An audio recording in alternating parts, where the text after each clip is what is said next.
சாந்தினி நிறைய பேருக்கு பார்த்தீங்கன்னா வந்து கையில் நம்ம ஏதாவது ஒர்க் பண்ணோம், சிக்கன் கட் பண்ணுறோம் இல்லைனா வந்து ஆனியன் கட் பண்ணுறோம்னு வச்சுக்கோங்களேன், அந்த ஸ்மெல் கையில் இருந்துகிட்டே இருக்கும்.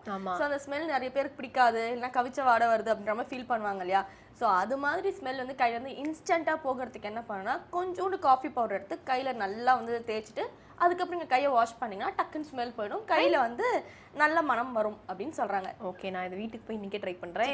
போகிறீங்களா? இல்லை, எங்கள் அம்மா வெங்காயம் உரிக்க சொன்னேன், நெகத்தில் அந்த மாதிரி ஸ்மெல் வரும், என்ன பண்ணுறது இது அப்படின்னு ரொம்ப யோசிச்சுட்டு இருப்பேன். சூப்பரான டிப்ஸ் சொல்லியிருக்கீங்க. இதை தொடர்ந்து மூலிகைகள் இருக்க மருத்துவ குணங்கள் பற்றி சொல்கிறதுக்காக சித்த மருத்துவர் ராஜமாணிக்கம் காத்துட்டு இருக்காரு. பார்த்துலாம். இது மூலிகை மருத்துவம்.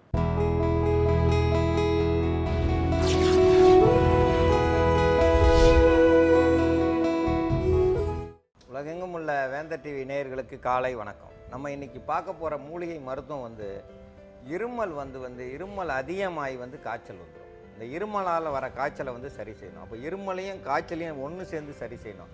அப்போ பார்த்தீங்கன்னா சாதாரணமாக இருமல் ஏன் வருது, தண்ணி சேராததால் வரும். தண்ணி சேரலன்னு நிறைய இருமிகிட்டே இருப்பாங்க. இரும்பு சாப்பிட முடியாது, எதை சாப்பிட்டாலும் வாந்திக்கு வராமல் இருக்கும். இருமல் கூடிகிட்டே போகும். இரும்பும் போது சிறுநீர் தன்னால் போய்கிட்டு இருக்கும். சிலருக்கு இரும்பும் போதே மலம் வெளியாயிரும். அப்போ அவங்களுக்கு உடல் பலம் குறைஞ்சிரும். உடல் பலம் குறைஞ்சும்போது உடம்பு லேசாக நடுக்கம் இருந்துக்கிட்டே இருக்கும். ஏன் நடுக்கம் இருக்குன்னா அந்த சத்து பற்றாக்குறையால் நடுக்கம் இருக்கும். அப்போ இரும்பும் பொழுது கண்ணில் நீர் வரும், மூக்கில் நீர் வரும், வாயில் எச்சு கீழே வாந்தியாக வந்துடும். இதெல்லாம் பார்த்துக்கிட்டு இருக்கும்போது அவங்க உடல் தாங்காததால், சரியாக சாப்பிடாததால், 2-3 நாள் ஆனதால் காய்ச்சல் வந்துடும். அந்த காய்ச்சல் சேர்ந்து வரும்போது நீங்கள் என்ன மருந்து கொடுத்தாலும் அவ்வளோ சீக்கிரம் சரியாகாது. அவங்களுக்கெல்லாம் சிறந்த மருந்தாக சீந்தில் இருக்க காய்ச்சல் எதுன்னு சொல்லியிருக்கேன். சீந்தில்னா உங்களுக்கு அமிர்தவல்லின்னு பேர். அமிர்தவல்லி மட்டும் இல்லை, இதனுடைய மாற்று பெயர் சண்டை கொடின்னு பேர். யார் வீட்டில் சண்டை இல்லாமல் இருக்கோ அந்த வீட்டு ஓட்டு மேலே கொண்டு போய் இந்த கொடியை போட்டு வந்துட்டோம்னா அன்றைக்கே அந்த வீட்டில் சண்டை வந்துடும். ஏன்னா வீட்டில் இருக்கிறவங்க மனசை கெடுத்து சண்டை வர வைக்கக்கூடிய அளவுக்கு இது. ஆனால் நன்மை செய்கிற கொடி தான். ஆனால் இது வீட்டு மேலே போய் பிச்சு போட்டு வந்துடுவாங்க. இதுக்கு பேர் சண்டை கொடினா சில ஊரில் தெரியும், சீந்தில்னா தெரியாது. ஏன்னா இது அடுத்தவங்க வீட்டு கூரையில், கிராமப்புறங்களில் அந்த வீட்டில் நிம்மதியாக இருக்காங்க, நம்ம இங்கே சண்டையிலே இருக்கோம்னு பிச்சு போட்டு வந்துடுவாங்க. உட்காந்து வேடிக்கை பார்ப்பாங்க, அங்கே சண்டை வந்துடும்.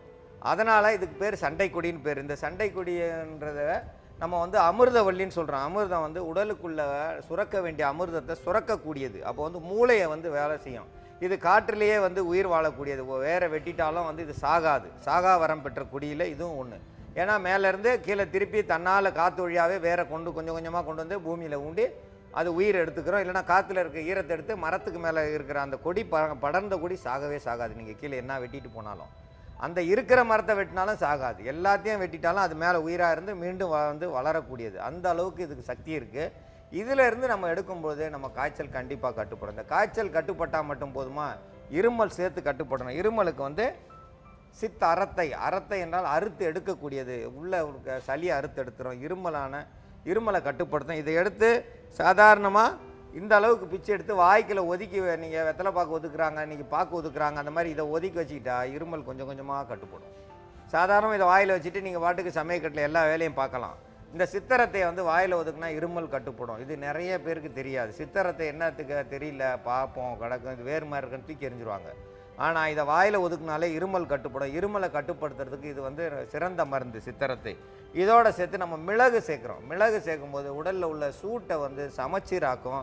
உடலில் குளிர்ச்சி உண்டாயிருந்தால் அந்த குளிர்ச்சியை போக்கக்கூடியது. பார்த்திங்கன்னா சாதாரணமாக காய்ச்சல் வந்துச்சுன்னா குளிர் அதிகமாக இருக்கும், அந்த இருமல் அதிகமாக இருக்கும். அப்போ சத்து பற்றாக்குறை இருக்கும்போது சூடு குறைஞ்சி போயிருக்கும். அந்த சூட்டை சரி செய்கிறதுக்கு இந்த மிளகை பயன்படுத்துகிறோம். இதோட சுக்கு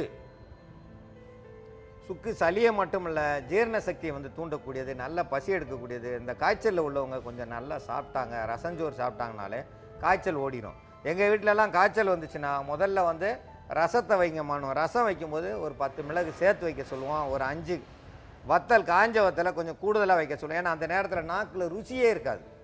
எப்படி நாக்கில் ருசியே இருக்காது. அப்போ காய்ச்சல் வந்தவங்களுக்கு நல்ல காரசாரமாக வச்சு அந்த ரசத்தை சாப்பிட்டோம்னா அந்த காய்ச்சல் குறையும். அப்போ இந்த சீந்தில் கொடியை கொதிக்க வச்சு இந்த தண்ணியை சேர்த்து அதோடு சேர்த்து குடித்தோம்னா அந்த காய்ச்சல் கண்டிப்பாக போயிடும். இந்த ரசத்தையும் சீந்தில் கொடியை சேர்த்தாலே காய்ச்சல் ஓடி போயிடும். இதோடு சேர்ந்து சித்திரத்தை சேர்க்கும்போது இருமல் அந்த இருமல் கட்டுப்பட்டால் தான் அந்த காய்ச்சலே நிற்கும். இல்லைன்னா மீண்டும் மீண்டும் இருமல் வந்துக்கிட்டே இருக்கும். இருமல் வருதுன்னா சத்து பற்றாக்குறை.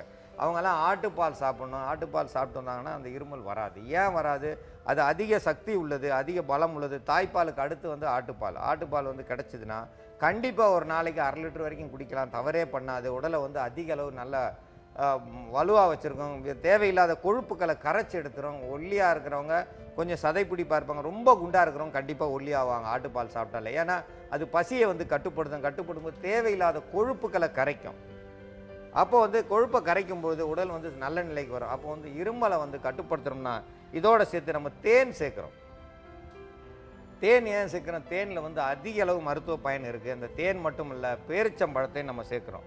பேரிச்சம்பழத்தை நம்ம சேர்க்கும்போது உங்களுக்கு வந்து அந்த நேரம் வாய் கசந்து போயிருக்கும். இருமல் அதிகமாக இருக்கிறதால உங்களால் எதையும் சாப்பிட விருப்பம் இருக்காது. எதையாவது ஒரு துண்டு சாப்பிட்டா போதும் அப்படின்னு நினைக்கிற அளவுக்கு இருக்கும். அப்போ வந்து இந்த பேரிச்சம்பழத்தை நம்ம பயன்படுத்துகிறோம். எந்த காய்ச்சலாக இருந்தாலும் ஒரு துண்டு பேரிச்சம்பழம் சாப்பிட்லான்னு ஒரு எண்ணம் வந்துச்சுன்னா சாப்பிட்லாம், தவறே பண்ணாது. இது வாந்தியும் வர விடாது. அப்போ வந்து இதை மருந்தாக தயாரித்தோம்னா இருமலால் வந்த காய்ச்சலையும் சரி பண்ணணும், இருமலையும் சரி பண்ணணும். அதுக்கான மருந்து தயாரிக்கும் முறை இப்போ நம்ம பார்ப்போம். சீந்தில் இலை வந்து ஒரு 3 இலை எடுத்திருக்கோம். இந்த சின்னதாக இருக்கிறதால சீந்தில் இலை வந்து 3 இலை எடுத்திருக்கோம்.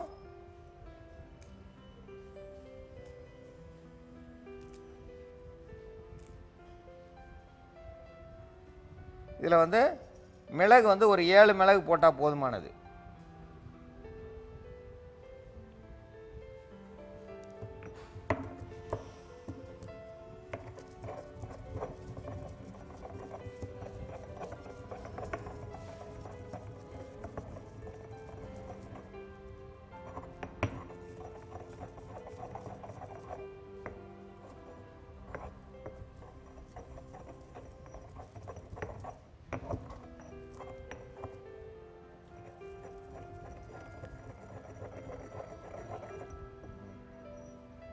இந்த தேனில்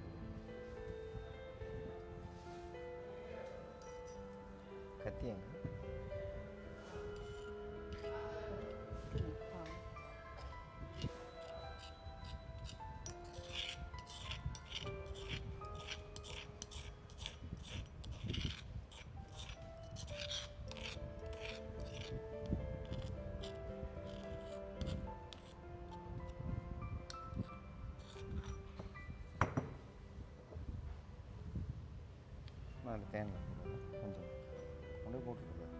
ஒரு மாத்திரை அளவு தான் இருக்குது. இந்த இலையை நம்ம அரைச்சி எடுக்கிறப்போ ஒரு மாத்திரை அளவு தான் இருக்கும் சீந்தில் இலை.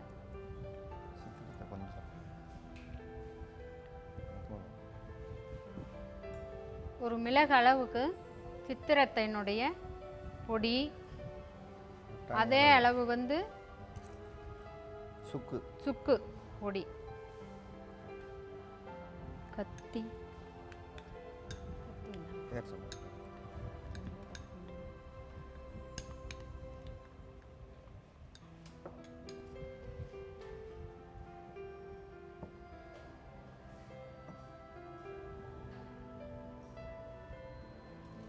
இதோட சேர்த்து இந்த நம்ம அரைச்சி எடுத்து வச்சுருக்க தேன் வந்து அவங்க தேவைக்கு ஏற்ற மாதிரி கலந்துக்கிறலாம்.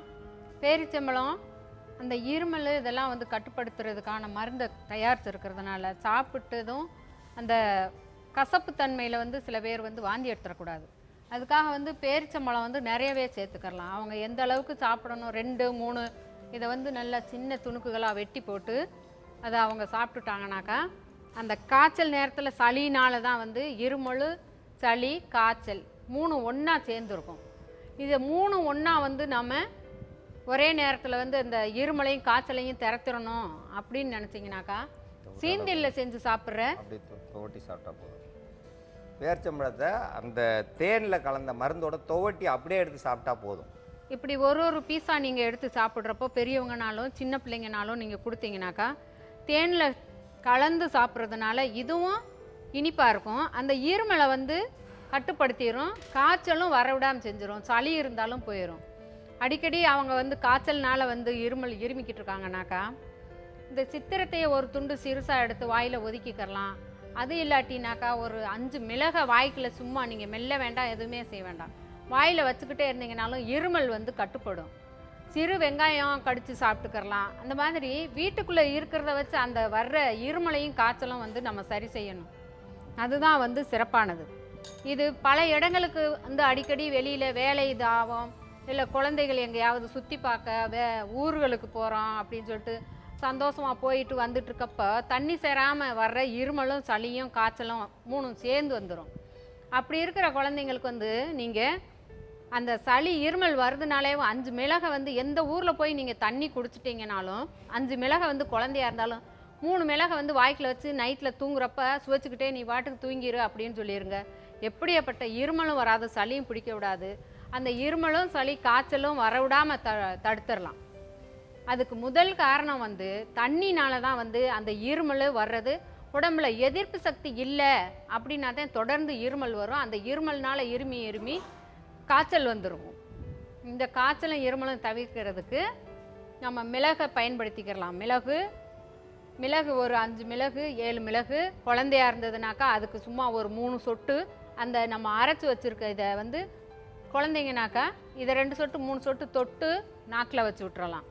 குழந்தைங்களா இருந்ததுன்னா மெண்டு சாப்பிட்ற குழந்தைங்கனாக்கா ஒரு பேரிச்சம்பழம் 2 பேரிச்சம்பழத்தை நல்லா பீஸாக போட்டு அதை தேனில் தொட்டு தொட்டு கொடுத்துட்டிங்கனாக்கா அதை சுவையோடு சாப்பிட்ரும். இதை அந்த இருமலும் சளி காய்ச்சல் தீர வரைக்கும் ஒரு 3 நாளைக்கு கொடுத்தீங்கனாக்கா அந்த காய்ச்சலும் இருமல்னால் வர்ற சளியும் தவிர்த்திடலாம். இந்த இருமலால் வர காய்ச்சலுக்கு வந்து இது பார்த்தீங்கன்னா பார்க்குறவங்களுக்கே இது வந்து சாப்பிட தூண்டும். அற்புதமாக இருக்கும். இதில் வந்து ஒரே ஒரு பேரிச்சம்பழம் தான் வெட்டி போட்டிருக்கேன். இதில் வந்து ஒரு கரண்டி வந்து தேன் சேர்த்துருக்கேன். இதில் வந்து ஒரு 7 மிளகு சேர்த்துருக்கேன். 3 சீந்தில் சேர்த்துருக்கேன். இதில் வந்து ஒரு 1/4 ஸ்பூன் அளவுக்கு சித்திரத்தையும் 1/4 ஸ்பூன் அளவுக்கு சுக்கும் சேர்த்துருக்கேன். இது எல்லாத்தையும் அரைச்செடுத்து தேனில் கலந்து அப்படியே ஊற வச்சுருக்கோம். இது ஊற வச்சுருந்தா தவறே பண்ணாது, எவ்வளோ நாள்னாலும் கெட்டே போகாது. இதிலேருந்து ஒரு சுளையை ஒரு சின்ன துண்டாக வச்சுருக்கோம். இதில் ஒரு துண்டு அளவுக்கு எடுத்து சாப்பிட்டா போதும், அப்படியே இருமல் கட்டுப்படும், அந்த காய்ச்சலும் கட்டுப்படும். இந்த காய்ச்சலுக்கும் இருமலுக்கும் ஏன் பச்சை இலையாக இருக்க இதை காய்ச்சலையேன்னு நினைப்பாங்க. பச்சை இலைக்கும் அதுக்கும் சம்மந்தமே கிடையாது. தேனில் எதை போட்டாலும் கெடாது. தேனில் எந்த ஒரு பூச்சி செத்து போய் உள்ளே போட்டு பாருங்கள், அது 1 மாதம் பொறுத்து பார்த்தாலும் அந்த பூச்சி அப்படியே தான் இருக்கும். வெளியில் செத்து கிடந்தால் அது தன்னால் கெட்டு போயிடும். தேனுக்குள்ளே இருந்துச்சுன்னா அது கெட்டே போகாது. அந்த அளவுக்கு அந்த தேனுடைய அடர்த்தி இருக்குது. அதனால் இந்த சீந்திலினுடைய சக்தியை முழுவதும் அடக்கி வச்சுருக்கோம். அதனால் தவறு பண்ணாது. இதை வந்து சாப்பிடலாம். இதை பெண்களுக்கு கொடுக்கலாம், குழந்தைகளுக்கு கொடுக்கலாம், பெரியவங்க வயசானவங்களுக்கு இது வந்து அதிகமாக வரும். ஏன்னு கேட்டால் அவங்க சரியாக சாப்பிட மாட்டாங்க. அவங்களுக்கு தான் இருமலும் காய்ச்சலும் ஒன்றா வரும்.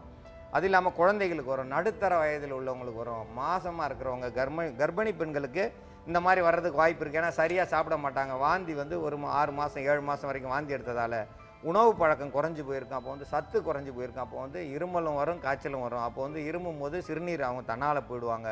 அதெல்லாம் பார்த்தா ரொம்ப சிரமமாக இருக்கும். அவங்களுக்கு இது வந்து சிறந்த மருந்து. இது பெண்களுக்கு வந்து நல்ல மருந்து. ஆண்களாக இருந்தாலும் குழந்தைகளாக இருந்தாலும் ஒரு பேரிச்சம்பழத்த அளவுக்கு சாப்பிட்டா போதும், அதிக அளவு வேண்டாம். இது அந்த அளவுக்கு சாப்பிட்டாலே இருமலும் கட்டுப்படும், காய்ச்சலும் கட்டுப்படும். அதிக பசியை தூண்டுறதால நல்லா சாப்பிட்டு உடல் திடகாத்தியமாகி எல்லா காய்ச்சலையும் எல்லா இருமலையும் விரட்டி அடிக்கிறது இது ஒரு சிறந்த மருந்து. இந்த மருந்தை பயன்படுத்தி பயன்பெற வேண்டும் என்று கேட்டுக்கொள்கிறேன்.